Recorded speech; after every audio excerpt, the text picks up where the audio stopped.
Bom, pessoal, oi mais uma vez. Estou aqui, então, hoje para continuar aquela série de vídeos Aprendendo a Aprender que a gente tem feito com vocês.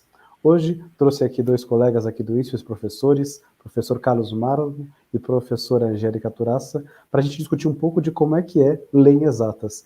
Quais são os cuidados que você tem que ter, principalmente em comparação a ler textos de literatura ou da área de humanidade. Bom, então, queria saber de vocês, e aí fiquem à vontade aí para falar quem quiser primeiro, quais dicas vocês têm sobre como é que faz para ler um texto em exatas? Bom, eu acho que para ler um texto em exatas, assim, dependendo do assunto, tal, principalmente agora em nível superior, muitos livros, muitos autores já assumem que todo aquele conteúdo básico, ele é conhecido pelo aluno, né? Algumas passagens, algumas coisas que são mais básicas, né, que são lá do ensino básico mesmo, são omitidas nesses textos. Então é importante que, né, se o aluno tiver esse conhecimento e conseguir entender as passagens, ótimo. Mas se não, é bom que ele tenha ali um apoio, né, de esse suporte para conseguir ir passando por cada linha, cada etapa de seja da resolução de um problema, seja da demonstração de um teorema. É isso mesmo, Angélica. Tem muita gente que lê, por exemplo, sentado no sofá, né, deitado na cama. Hoje em dia, até com os tablets, a pessoa consegue fazer isso mais fácil, até porque tá tudo num lugar só, né? Não precisa levantar para pegar livro, tá? Mas exata, se você não estudar, você pode ser tablet, pode ser o que for. Mas se não tiver um caderno do lado, ainda que seja digital, para você ir anotando, é meio difícil de estudar, né? Então, no caso, não de um problema apresentado, mas de estudar um livro. Então, eu acho que, como a Angélica falou, às vezes tem passagens que são omitidas, em exatas é muito comum isso, né? Fica a cargo do leitor demonstrar essa passagem. Ou então, dessa equação para aquela, é óbvio que... E aí, muitas vezes não é tão óbvio, depende de quem lê, inclusive, né? Às vezes a pessoa tem mais tarimba, mais traquejo ali, ou então tem gente que assim, a pessoa quando vai de uma passagem para outra, ela não se incomoda muito, ela fala assim, tá, tudo bem, faz de conta que eu entendi que daqui para cá tem alguma coisa, mas eu também não quero saber, eu quero pegar o fio da meada ali, né? Mas tem gente que não, eu, por exemplo, me incomoda muito, assim, não saber uma passagem, então eu vou lá e eu tenho que fazer ali do lado, tem que ter um caderninho, e eu acho que uma coisa que também acontece comigo, né, com relação a isso, é que conforme você vai passando, se você não for traduzindo para você mesmo, né, pro Carlinhos do futuro, sabe, assim? Quer dizer, da hora que eu terminar isso, eu tenho que olhar para aquilo e reconhecer alguma coisa, né? Então, eu acho que registrando é como se você estivesse fazendo um resumo para você mesmo, para dali a meia hora, né? Você fala, olha, daqui até aqui, o que tem que ficar de importante? E aí você vai dando uma resumidinha. Eu acho que isso é especialmente importante, né?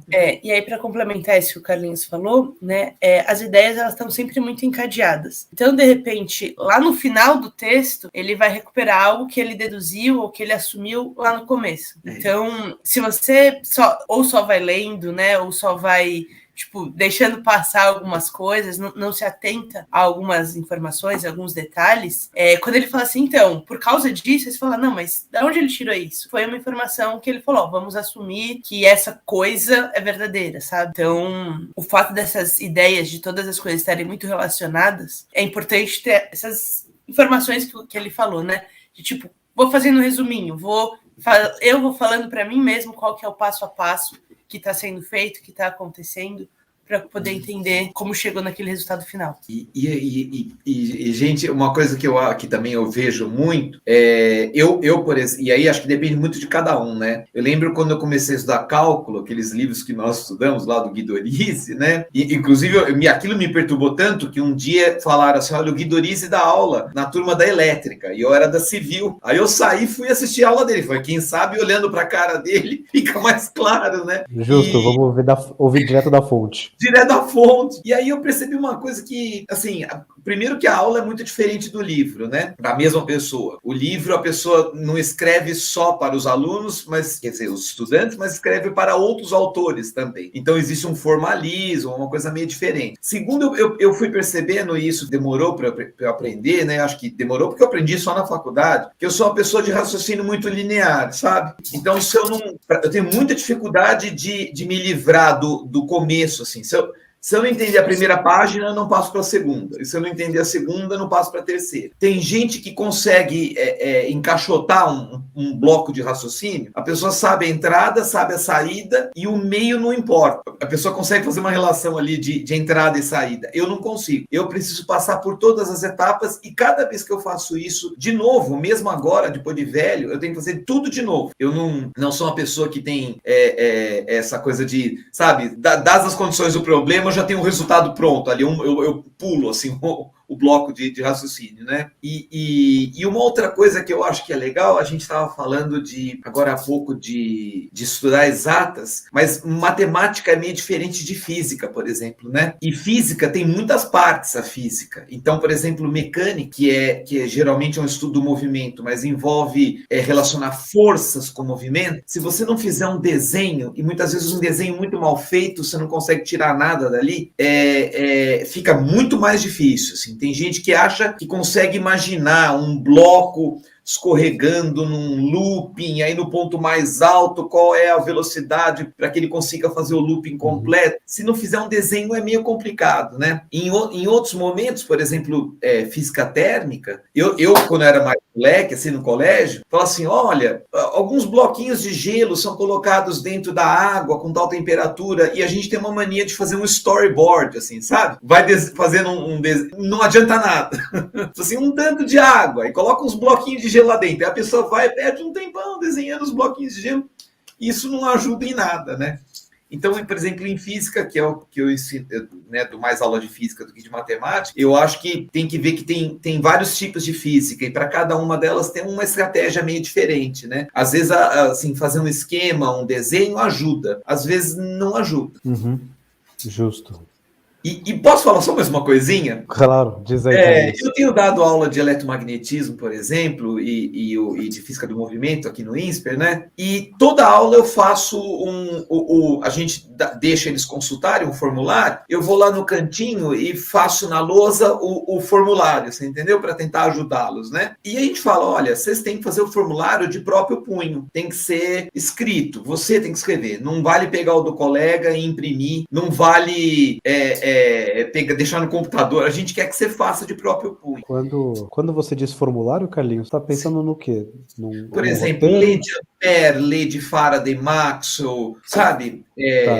Definição de fluxo magnético, de fluxo elétrico, aí autoindutância, indutância mútua, é um monte de equações, né? E eles fazem um formulário, né, os estudantes, mas eles não colocam, por exemplo, saber a equação não é saber utilizar nem o que ela significa, né? Isso. Então, assim, integral de EdA, né? A integral de EdA é a carga interna dividida por epsilon zero, que é a lei de Gauss. Falar a equação não é saber aplicar a equação, né? Então, se eu fizesse um formulário como esse, eu poria assim, integral de EdA, tem uma bolinha. O que essa bolinha significa? Eu puxaria ali, assim, é numa superfície fechada. Que superfície é essa? É uma superfície imaginária. Sabe, assim, pode ser um cilindro, pode ser uma esfera, superfície esférica, pode ser uma superfície cilíndrica, esférica, e aí você coloca assim, se for cilíndrica, a área é 2πrl, sabe? Deixar a pista sobre como você utiliza aquilo, senão você pode ficar perdido na hora de utilizar, né? Então, não é só o formulário, então, né? É também algum tipo de glossário, né? De método de aplicação mesmo, né? Para não cair nesse senso comum de achar que só ter a fórmula vai te ajudar a resolver o problema. Pois é. E tem muitas letras repetidas, né? Por exemplo, um E, assim, pode ser E de energia, pode ser E de campo elétrico, pode ser E de permissividade elétrica, e as pessoas trocam fácil isso, né? Beleza. Então, acho que aqui temos algumas ideias aí que podem auxiliar os nossos alunos em outro momento. Então, eu queria agradecer aqui. Tagarelei demais, né? Tagarelei demais, desculpa. Não, que isso? Se você quer falar mais alguma coisa, pode falar. Não, imagina. Queria agradecer, então, aqui o Carlinhos e a Angélica por participarem, então, dessa nossa conversa aqui. A gente espera que isso ajude vocês a conseguir trilhar um bom caminho aqui na universidade. Obrigada, gente. Obrigado, viu, Thales? Obrigado, Angélica. Obrigada.